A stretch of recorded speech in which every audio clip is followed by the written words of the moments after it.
Olá, sou Valdir do Som, seja bem-vindo ao meu canal e hoje vamos estar tratando de um tema bastante atual que é sobre drogas, mas focando exatamente em alguma questão muito interessante. 4 fatores que interferem diretamente no estabelecimento da dependência. E a primeira pergunta que sempre nos vem assim: todos ficam dependentes se usar droga? Ou ainda, por que nem todos ficam dependentes? Bom, primeiro ponto, o ponto de partida, nós vamos ter que pensar o seguinte. Primeiro vamos definir então, o que é uma dependência, tá? Estou colocando aqui no meu blog, vou deixar aqui o endereço no vídeo aqui para vocês, se acaso tiver interesse. Lá vai estar descrito os 4 fatores, porque nesse vídeo aqui vou estar abordando apenas 2 e também tem algumas informações extras, como a classificação internacional de doenças e transtornos.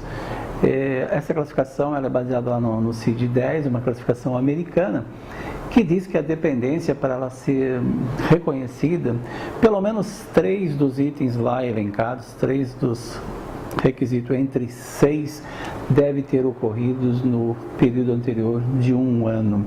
Então, para aqueles que tiverem uma curiosidade ou quiserem ter um conhecimento um pouquinho melhor sobre essa questão, lá no blog, no texto, estou colocando já os 4 fatores todos juntos lá, mais essa classificação, como ela é vista para se reconhecer a dependência. Então lá estão os 6 requisitos. Lembre-se, pelo menos 3 deles tem que estar lá colocados dentro do período de 1 ano, tá? Bom, vamos pensar o seguinte: para que isso é importante em primeiro momento, né? Bom, em primeiro momento isso aqui assim, é importante porque se você sabe como é que funcionam esses 4 fatores no estabelecimento da dependência, você pode tanto fazer uma evitação para você, para alguém da tua família ou para algum amigo. E também te ajuda a reconhecer quando uma dependência já está instalada ou quando ela está a caminho de ficar confirmada. E claro, todo o problema que você consegue cercar antes te facilita a resolução, obviamente. Bom, não vou aqui, para não esticar muito esse vídeo, não deixar ele muito longo, não vou aqui falar dos 6 requisitos, porque teria que fazer uma leitura deles. Mas podemos dar uma resumida, uma enxugada, mais ou menos assim.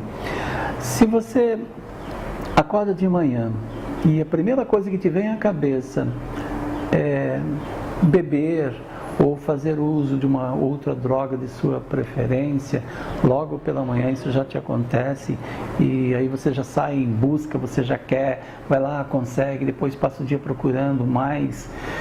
Se você tem que lidar com isso dessa maneira, se você é o tipo daquela pessoa que está numa festa lá, num churrasco com os amigos, com a família, ao tomar a primeira dose lá de pinga, caipirinha, cerveja ou qualquer outra bebida, você não consegue mais parar de beber até chegar ao final, até ficar realmente ruim.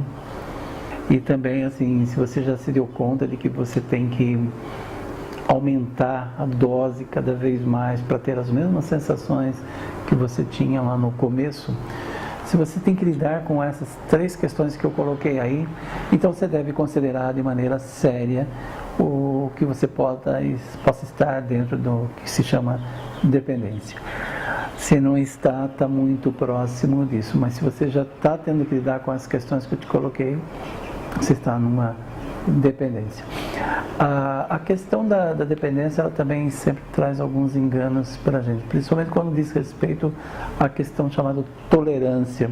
Tem muita gente que se engana e diz assim: eu posso beber uma dúzia de cerveja que não sinto nada, o álcool não me faz mal. Aí está exatamente o engano, exatamente nesse ponto é que reside o problema.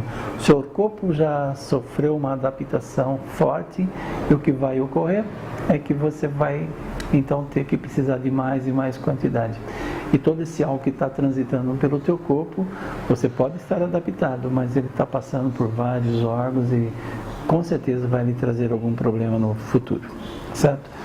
Bom, está aqui agora na tela, estou colocando aqui para vocês os 4 fatores importantes que influenciam no estabelecimento da dependência, o uso de álcool ou qualquer outra droga. Como dá para você perceber aí, obviamente assim, nenhum deles atua de forma isolada, todos eles vão atuar em função do nosso sistema nervoso central, é lá que as coisas vão estar se processando, é lá que as coisas vão estar operando. Bom, mas os 4 fatores, então, são a genética, nós temos aí o comportamento, o meio ambiente e a neurobiologia. Para esse momento aqui, para esse vídeo não ficar muito longo, vamos abordar apenas 2 e numa sequência estarei postando o segundo vídeo. Então hoje vamos falar da genética e da neurobiologia. Bom, começamos então pela genética. Muitas vezes você já deve ter se deparado com uma situação assim muito corriqueira, até mesmo hoje. Você vai ao médico, ou você vai acompanhando e você faz uma queixa lá, por exemplo, de diabetes, ou de hipertensão, ou de Alzheimer. Aí o médico, a médica te pergunta assim, tem alguém na família que já teve esse problema? Bom, essa pergunta remete diretamente à questão genética, ao fator hereditário.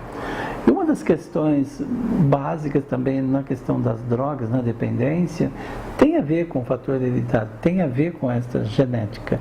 Estima-se que entre 40% até mesmo 60% de pessoas que têm em suas famílias pais, avós, tios, tias que lidaram com o problema ou que ainda estão lidando, então você também passa a ter uma probabilidade maior de ter a doença chamada drogas em você, certo? Então essa é a questão da genética. Se você tem alguém na tua família, suas chances são maiores. Claro que somente a genética não é suficiente para determinar se você vai ficar dependente de drogas ou não. Nós vamos ver na decorrência deste vídeo e também do outro que há necessidade de que os 4 fatores estejam interligados para que isso se desenvolva, certo? Então você pode ter na tua família pessoas que bebem e você não ser dependente e não ter o mesmo problema. Tá bem? Bom, vamos ao segundo fator então. O segundo fator é a neurobiologia. Bom, a neurobiologia vai lidar então com as questões neurobiológicas, como o nome sugere, obviamente, e o que vai ocorrer. Veja só, se você está diante de um estímulo que te dá prazer, vamos pensar assim, uma comida, pensa aí numa comida que você gosta, que você aprecia, ou numa relação sexual prazerosa, uma paisagem, uma música que você aprecia, qualquer coisa que influencia positivamente o teu organismo, o teu cérebro, certo? Quando você está lidando com esses estímulos positivos, o cérebro ele dá uma disparada lá num neurotransmissor chamado dopamina. A dopamina não é o único neurotransmissor presente no setor de recompensa. Vou colocar aqui agora para você dar uma visualizada, dá uma olhadinha nessa figura aqui. E olha essa figurinha, essa marcação em verde, onde diz centro de recompensa. É ali que está uma questão bastante importante. Nesse centro de recompensa é que atua a dopamina. Ela não é o único neurotransmissor que está ali presente, mas é um dos principais. E ela atua principalmente no controle do movimento, da memória e da sensação de prazer. Vamos pegar a sensação de prazer, que é o que nos interessa aqui para este vídeo, para esse momento. Então, quando você está diante daqueles estímulos que eu relacionei, comida, relação sexual prazerosa, uma paisagem bonita que você aprecia, uma música que você gosta, o cérebro automaticamente joga nesse setor de recompensa, então essa dopamina ela dá uma elevação e você vai sentir um bem-estar, uma sensação de prazer. Quando você faz uso de uma droga de preferência, pode ser álcool, cocaína, maconha, êxtase, qualquer uma dessas que estão por aí, o que ocorre? Existe uma elevação brusca e intensa da dopamina no cérebro. E é exatamente essa a questão. Quando você tem, então, uma carga grande de dopamina ali, você sente aquela sensação gostosa, prazerosa, você quer repetir, correto? E é ali que entra o estabelecimento da dependência. Para eu poder repetir a sensação, eu tenho que voltar a usar e usar. Tá. Pode ser que eu tenha que lidar com um desconforto também, né? Veja, num período de abstinência, para quem faz uso de álcool em certa quantidade, ou de cocaína, por exemplo, usa vários pinos todos os dias, se ficar aí alguns dias sem usar, vai passar pelo período de abstinência. Aquele períodozinho entre um uso e o outro, onde vem vários tipos de desconforto. Além do desejo, você vai ficar muito irritado, você pode ter alguma alteração física, pode ter algumas questões relacionadas ao corpo aí colocado. E, obviamente, assim, se você volta a usar, então tudo bem, as coisas se restabelecem. Por exemplo, uma pessoa, um homem alcoolista, me disse assim: bom, eu levantava de manhã e eu precisava de pelo menos 3 a 4 copos desses de plástico 180 ml de pinga, porque senão não conseguia parar de tremer. Então veja até que ponto essa tolerância, essa adaptação do corpo vai para você ter que levantar bem cedo e já fazer uso, portanto, do álcool, nesse caso, dessa pessoa. À medida que você vai utilizando mais e mais a droga, então você vai usando e abusando dessa quantidade, modificações importantes começam a ocorrer dentro da estrutura física do cérebro. E essa estrutura modificada vai fazer algumas conexões importantes. Principalmente quando nós formos abordar a questão do meio ambiente e do comportamento, nós vamos focar um pouquinho melhor isso. Mas para esse momento, vale dizer assim, que algumas modificações ocorrem que vão fazer uma conexão, correto? Ou seja, se você fez uso da droga e houve essa modificação nessa estrutura física, o que vai ocorrer?